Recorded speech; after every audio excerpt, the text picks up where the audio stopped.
I shall destroy the laws of talent evolution.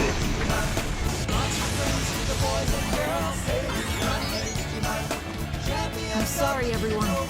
The world will He probably took away change my after this. Digimon! He took away my But we Megas! still... There are some games you go into hoping they'll be good. And then there are games you go into already having a feeling that they're gonna become absolutely epic. That was Digimon Story Time Stranger for me. I have loved Digimon ever since I was a kid. I grew up watching the anime, I loved Digimon the movie, and honestly, I thought Digimon had the better show compared to Pokemon. The characters were more memorable, the stories more emotional, and there was something about the idea of having your own partner digital monster that always stuck with me. But when it came to the games, I had to give Pokemon the win. Pokemon had the better games. Digimon had my heart, but Pokemon was the series I turned to when I wanted that creature collecting RPG experience. Until now. When I played the Steam demo of Digimon Story Time Stranger last year, I was immediately impressed. I was so impressed, actually, that I voted it my Creature Collector Game of the Year for 2025 based on that demo alone. And I know that sounds like a lot of hype to put on a game before even playing the full release, but you know what?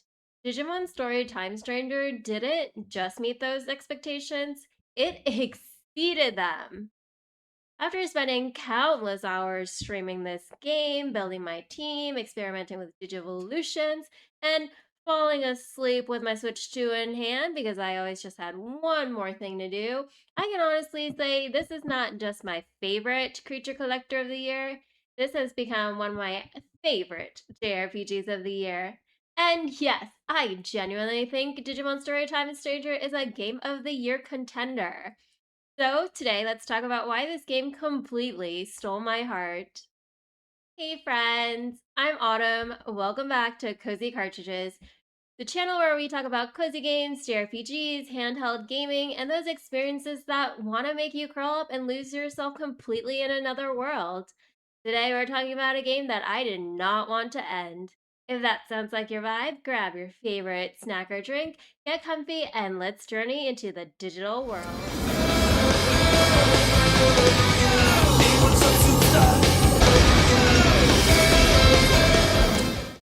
One of the things I really appreciated about Digimon Story Time Stranger is because it immediately feels like a Digimon adventure. You aren't just collecting creatures because a checklist tells you to or you're trying to fill out some index. These Digimon feel like living creatures with their own personalities, relationships, and stories. The game starts with you playing as an agent of a secret organization called Atomus, which is responsible for protecting the world from dangerous anomalies. Early on, you experience a catastrophic event known as the Shingochu Inferno, a devastating clash involving Digimon that threatens everything around you.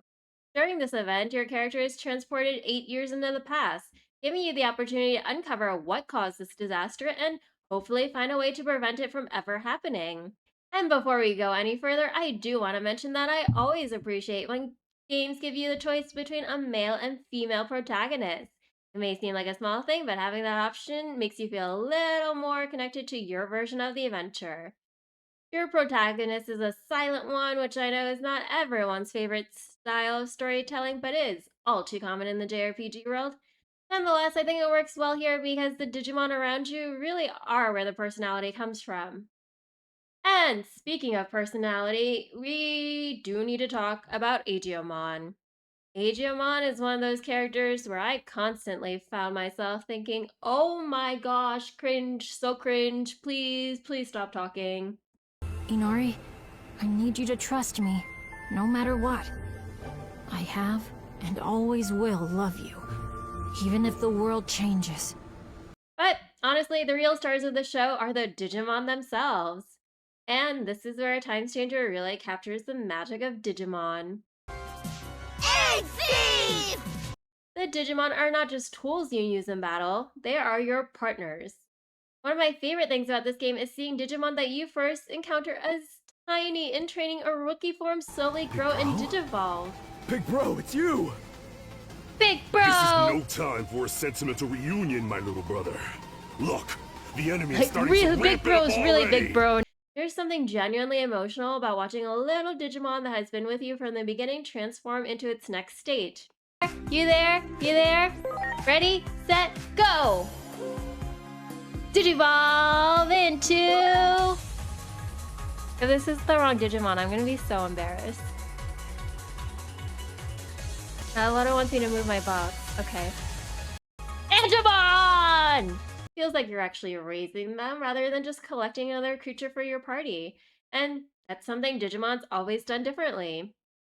There's a reason so many people connected with the anime. Fantasy was never, what if I could just catch monsters? It was, what if I had my own partner who grew alongside me?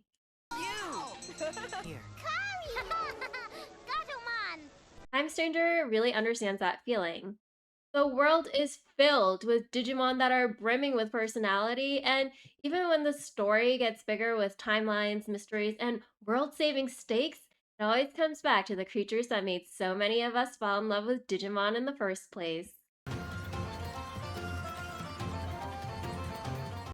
At the heart of Digimon Story Time Stranger is, of course, the thing that made Digimon special: collecting, raising, and evolving your own digital monsters. You start your adventure by choosing your first Digimon, and yes, I immediately chose Patamon, because how could I not? OG Digidestin vibes here. There's something incredibly nostalgic about picking your first Digimon partner because it immediately brings back that feeling from the anime of having your own companion by your side. Come here. Are you going already? And of course, I eventually got Gatomon as well. Guys, so exciting. I think with all my agent points from all of them side quests, we're ready to Digivolve! I think this is Gatomon. Can someone confirm for me? Bummed I missed yesterday. Oh, I'm glad you could be here today though. Every SF Neo Girl Fireball? God. No, that sounds terrible. Good thing there are demos. Yes! We got Gatomon! Heck yeah, guys! Woohoo! We did it! But unlike some creature collectors where you simply catch and add something to your team, Time Stranger approaches collection a little differently. Instead of throwing a ball, Pokemon, and hoping for the best, you scan Digimon by battling them. As you fight different Digimon, you collect scan data. Once you reach over 100% scan, you can convert that data and create that Digimon yourself. And that's where the addiction begins. Because once you have a Digimon, Time Stranger gives you countless ways to raise and customize them. Your Digimon gain experience even while sitting in your box, which means you do not have to constantly rotate your party just to level everyone up. You can also send Digimon to the Digifarm where you can train specific stats depending on what you need. Want to improve attack? Have your Digimon hit a punching bag. Need more speed? Send them running on a treadmill. Want to be best buddies? Feed them some meat or fruit. For those who enjoy decorating, you can also create the Digifarm of your dreams with tiles and decorations. I'm not really a decorator myself though, so I ignored that aspect, but it's there if you want it. These little systems are simple, but they add so much to the feeling that you're actually raising these Digimon. Another thing I really appreciated is that Digimon have personalities, and those personalities actually matter. If you want certain evolutions, including things like Jawgrass evolutions, Mastamon, I love you!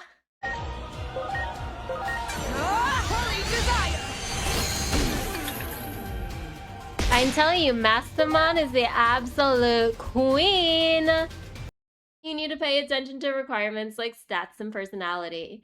This is incredibly addictive because every Digimon feels like a project. You might have a specific evolution in mind, and then you see another possibility, and suddenly you're like, okay, maybe I need another one too. Looking at you, backup Gatomon.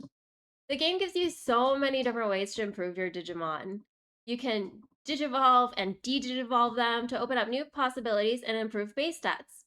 Now, I'm going to admit, this is one system I did not spend much time with because I was too busy chasing new Digimon and building the team I wanted, but I hope that depth is there. You can enjoy raising Digimon naturally, or you can completely dive into optimizing the perfect team. You also have missions and side quests that reward you with anomaly points, which I personally kept calling agent points because they, well, help increase your agent rank. I made it make sense, guys. Increasing your agent rank unlocks more cross arts and improvements for your Digimon, while higher ranks also open up additional Digivolution possibilities. Yes! I'm gonna feed my Digimon first and then get them a little bit higher, and then we're gonna Digivolve them. Okay, guys, ready to go? Heck yes! Look at all the Digimon that can Digivolve! Holy guacamole, guys! And that progression loop is what kept me coming back. Alright, guys, ready? Are we ready? First up is Mastermon.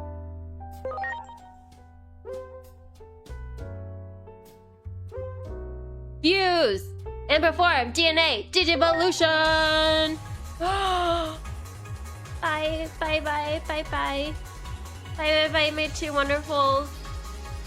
Turn into one brilliant power beast. Oh yeah. Light and darkness all together. Heck yeah. I had a team I was aiming for, but I also loved experimenting and trying to collect as many Digimon and evolutions as possible. There's just always another goal waiting for me. There are also outer dungeons where you can gain experience and rewards, and while the side quests are, your usual typical jrpg fetch quests, I still found myself completing them because I wanted those agent points, and honestly, I wanted to unlock as many Digivolutions as possible. At its core, the gameplay loop is familiar if you've played a JRPG before. Explore areas, complete missions, battle enemies, take on bosses, and continue the story. But what makes Time Stranger special is how every part of that loop feeds back into your Digimon. Every battle helps you grow stronger, every new Digimon opens up new possibilities, and every evolution feels rewarding. The time travel mechanic also ties everything together beautifully because you're traveling between different environments and points in time to repair the timeline and prevent the disaster that started everything. And that constant feeling of progression is what made the game impossible to put down. And honestly, Time Stranger does time traveling way better than The Flash does. Guys, I can go faster! While collecting and raising Digimon is obviously the heart of Time Stranger, the reason all of this preparation matters is because the combat system is genuinely fun. This isn't just a game where you pick your strongest Digimon and mash the attack button. Building a balanced team, understanding your Digimon's strengths, and adapting your strategy is a huge part of the experience. Trust me, even normal mode provides a bit of a challenge, and Mastamon can only master so much.